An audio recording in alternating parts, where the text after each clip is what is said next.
Assalamualaikum semuanya. Sebelumnya perkenalkan, nama saya Melda Idila Putri dengan NIM L1A119027 dari kelas B atau R002 Fakultas Pertanian, Program Studi Kehutanan Angkatan 2019. Nah, di video kali ini saya akan membahas satu materi pada mata kuliah manajemen sumber daya hutan, yang mana materinya itu adalah analisis keputusan manajemen hutan. Oke, materi ini kita akan bahas 3 poin penting pada analisis keputusan manajemen hutan. Yang pertama, itu ada kerangka kerja untuk membuat keputusan.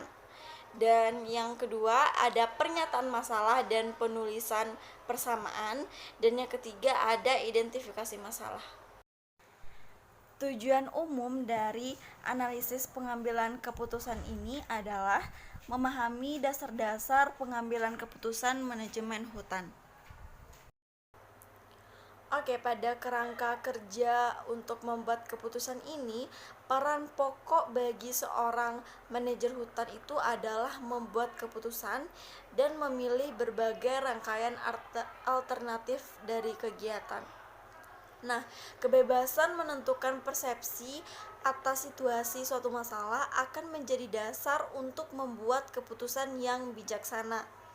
Untuk mendetailkan suatu masalah, itu dibutuhkan kuantifikasi dan artikulasi terhadap tujuan pemilik lahan hutan dan faktor-faktor pembatas terhadap aktivis manajer hutan. Biasanya, manajer yang sukses adalah manajer yang telah mengidentifikasi dengan benar hal-hal yang terkait dengan tujuan-tujuan, isu-isu, dan keterbatasan dari sumber daya. Nah, mindsetting dari masalah untuk membuat keputusan melalui proses identifikasi masalah itu adalah yang harus dipelajari dengan baik oleh seorang manajer.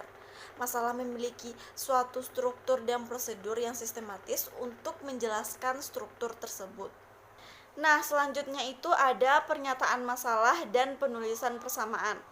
Yang mana pernyataan masalah ini adalah satu set pernyataan atau pertanyaan verbal yang menggambarkan hubungan timbal balik dari suatu masalah. Nah, di sini telah ada contoh dari pernyataan masalah dan bagaimana penyelesaiannya. Yang mana substansi dari nilai-nilai variabel ke dalam persamaan yang didapat dari pengerjaan ini adalah 365x1 ditambah 310x2 ditambah 245x3 hasilnya sama dengan 500.000. Dan dari nilai ini x1, x2, dan x3-nya dimasukkan angka x1 sama dengan 500, x2 sama dengan 270, dan x3 adalah 1000. Dan pengerjaannya mendapatkan hasil 511.200 tidak sama dengan 500.000. Nah, ini merupakan hasil cek yang menunjukkan bahwa kombinasi tersebut tidak memberikan hasil yang memuaskan. Nah, selanjutnya atau poin yang terakhir itu ada identifikasi masalah. Identifikasi masalah ini mencakup satu seri tahapan langkah-langkah dan menggunakan secara konsisten beberapa terminologi penting. Di identifikasi masalah ini ada 9 poin penting yang terdapat di dalamnya. Yang pertama itu ada decision maker. Decision maker ini yaitu orang yang menetapkan konteks masalah dan membuat keputusan yang dibutuhkan terhadap masalah yang telah ditetapkan.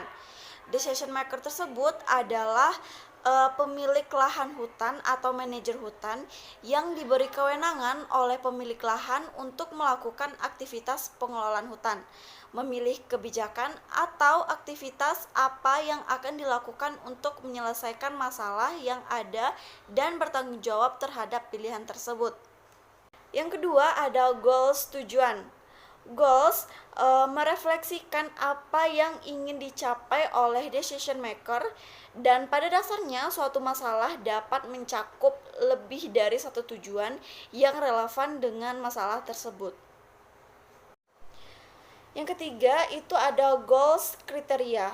Kriteria tujuan atau goals kriteria ini adalah ukuran numerik yang ditentukan untuk menyatakan apakah aktivitas-aktivitas dari pembuat keputusan atau decision maker ini mendukung dari tujuan.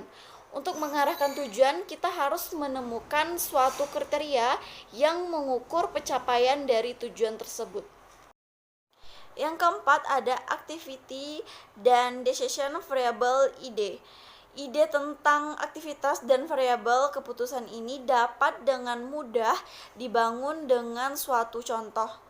Tujuan proyek ini adalah untuk memaksimalkan kesempatan peluang berekreasi pada suatu kawasan yang diukur dengan kriteria yaitu penambahan jumlah hari kunjungan atau visitor day pada areal hutan rekreasi yang telah dibangun. Yang kelima itu ada problem solution. Solusi dari masalah ini adalah gabungan dari sejumlah aktivitas yang dipilih untuk mencapai tujuan pembuat keputusan atau decision maker dari suatu solusi. Ini terdiri atas sejumlah tertentu dari variabel keputusan. Nah, yang keenam itu ada objektif fungsi. Fungsi dari tujuan ini adalah suatu pernyataan matematis dari suatu tujuan yang mengkombinasikan kriteria dari tujuan tersebut dengan variabel keputusan dari suatu masalah. Selanjutnya yang ketujuh ada problem statement, yaitu pernyataan masalah formal. Ini didefinisikan sebagai semua variabel keputusan dan tujuan spesifik, fungsi tujuan, dan semua persamaan pembatas yang dibutuhkan oleh pembuat keputusan untuk menggambarkan masalah secara sempurna. Yang kedelapan itu ada constraints pembatas. Ini adalah segala sesuatu yang membatasi pencapaian dari tujuan.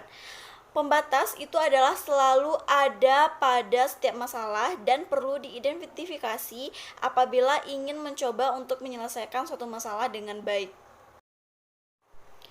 Oke, yang kesembilan itu ada feasibility pembatas masalah. Ini membutuhkan kelayakan alternatif dari solusi. Pernyataan sederhana, solusi adalah layak jika semua pembatas masalah ditemukan atau memuaskan. Sebaliknya, jika solusi tidak layak, itu apabila satu atau lebih pembatas masalah tidak memuaskan. Baiklah teman-teman, itu adalah merupakan ringkasan atau resume dari materi analisis keputusan manajemen hutan. Semoga apa yang saya sampaikan bermanfaat dan menambah wawasan teman-teman. Mohon maaf jika terdapat kesalahan dan kekhilafan. Saya ucapkan terima kasih. Saya tutup. Wassalamualaikum warahmatullahi wabarakatuh.